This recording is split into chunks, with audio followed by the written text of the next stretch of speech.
Kita ke informasi lainnya, Saudara. Polda Sumatera Barat memastikan AKP Dadang Iskandar menjalani proses sidang etik usai menembak rekannya Kompol Anumerta Rianto Ulil Ansor.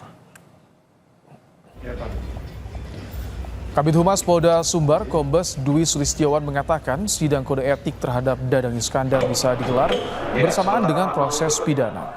Dadang terancam diberhentikan tidak dengan hormat.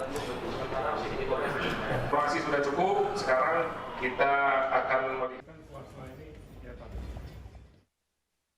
sesuai dengan janji Bapak Kapolda, maksimal 7 hari apabila pemeriksaan selesai langsung dilakukan sidang kode etik, ya, langsung dilakukan sidang kode etik. Dan untuk penanganan kasus ini bisa secara bersamaan dari Krimpum maupun dari Propam. Jadi masih terus bergulir. Mungkin itu perkembangannya. Ancaman maksimalnya itu pemberhentian dengan tidak hormat.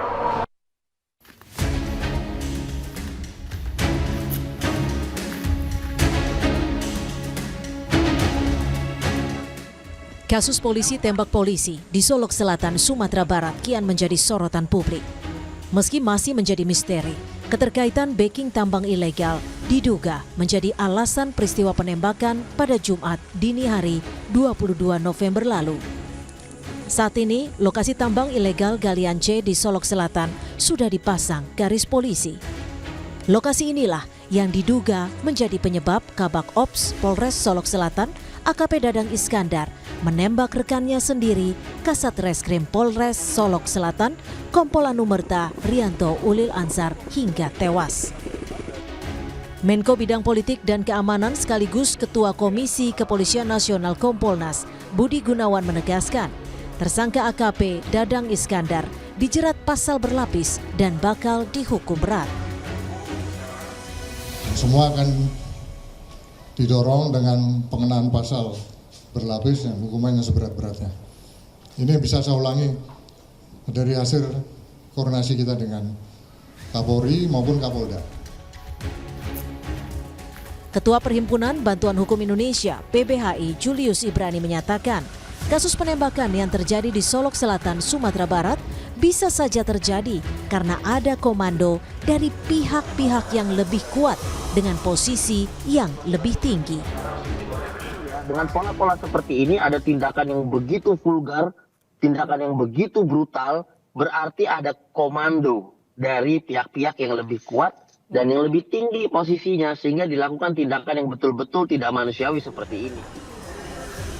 Peristiwa penembakan yang dilakukan AKP Dadang Iskandar terhadap Kompol Anumerta Rianto Ulil Ansar terjadi sekitar pukul 00.43 waktu Indonesia Barat pada Jumat 22 November lalu. Penembakan AKP Dadang diduga karena ia tidak senang AKP Rianto Ulil menangkap penambang ilegal galian C di Solok Selatan. Kompol Anumerta Rianto Ulil Ansar tewas dengan 2 luka tembakan di bagian kepala. Tim Liputan, Kompas TV.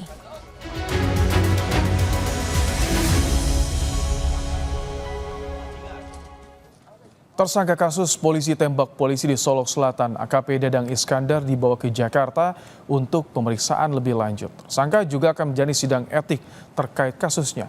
Apakah tersangka sudah tiba di Jakarta? Kita tanyakan pada jurnalis Kompas TV Dian Silitonga. Selamat petang, Dian. Apakah sudah diketahui di mana keberadaan tersangka Dadang Iskandar saat ini?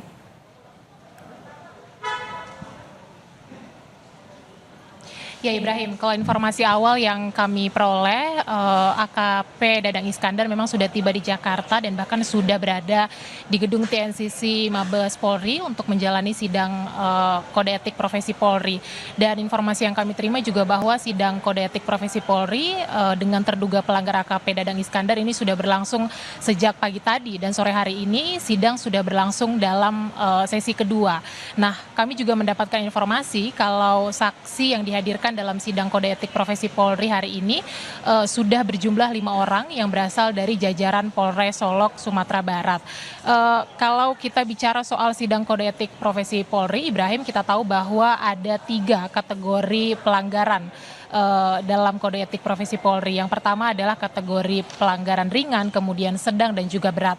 Nah, dinyatakan kategori pelanggaran ringan kalau ternyata pelanggarannya dilakukan karena kelalaian, terbukti dilakukan tidak untuk kepentingan pribadi, kemudian juga tidak berdampak terhadap keluarga, masyarakat, institusi ataupun negara. Sementara kategori pelanggaran atau pelanggaran kategori sedang ini kalau terbukti pelanggarannya dilakukan dengan sengaja, kemudian juga terdapat kepentingan pribadi dan atau pihak lain. Sementara pelanggaran kategori berat ini dinyatakan kalau ternyata terbukti dilakukan dengan sengaja dan terdapat kepentingan pribadi atau pihak lain, kemudian adanya pemufakatan jahat berdampak terhadap keluarga, masyarakat, institusi dan atau negara yang menimbulkan akibat hukum dan kemudian juga menjadi perhatian publik, kemudian juga melakukan tindak pidana dan telah mendapatkan putusan yang berkekuatan hukum tetap. Nah, kalau pelanggarannya masuk kategori ringan, maka sanksi yang dijatuhkan adalah sanksi etika berupa perilaku pelanggar ini dinyatakan sebagai perbuatan tercela, kemudian kewajiban pelanggar untuk meminta maaf secara lisan di hadapan sidang KKEP, kemudian juga meminta maaf secara tertulis kepada pimpinan Polri dan juga pihak yang dirugikan, kemudian juga kewajiban pelanggar untuk mengikuti pembinaan rohani dan lain sebagainya. Sementara untuk sanksi pelanggaran kategori sedang dan juga berat ini dijatuhi sanksi administratif berupa mutasi bersifat demosi paling singkat 1 tahun, kemudian penundaan kenaikan pangkat paling singkat 1 tahun dan paling lama 3 tahun, kemudian penundaan pendidikan paling singkat 1 tahun dan paling lama 3 tahun, kemudian juga penempatan pada tempat khusus paling lama 30 hari kerja, dan sanksi maksimalnya adalah PTDH atau pemberhentian tidak dengan hormat. Tentu yang akan kita nantikan bersama adalah apa nanti yang akan menjadi putusan dari Majelis Sidang Kode Etik Profesi Polri terhadap AKP Dadang Iskandar. Apakah betul seperti yang disampaikan oleh pejabat Polri sebelumnya bahwa ancaman maksimalnya adalah PTDH atau pemberhentian tidak dengan hormat. Itu yang akan kita saksikan bersama, karena juga kalau kita bicara soal proses pidananya, bahkan ancaman hukumannya ini dijerat dengan pasal berlapis ya Ibrahim. Kita tahu menggunakan pasal pembunuhan hingga pembunuhan berencana. Sekali lagi kita nantikan bersama nanti apa hasil dari sidang etik kode profesi Polri yang saat ini sedang dijalani oleh AKP Dadang Iskandar, yang kita tahu ini bermula dari tindakan menembak sesama rekan polisinya, yakni Kompol Anumerta Rianto Ansar atau Rianto Ulil Ansar di Polres Solok, Sumatera Barat. Ibrahim. Baik, terima kasih Dian Silitonga untuk laporan Anda. Usai jeda saudara, Hakim Tunggal Pengadilan Negeri Jakarta Selatan, Tumpanuli Marbun, menolak permohonan pra-peradilan mantan Menteri Perdagangan Thomas Lembong.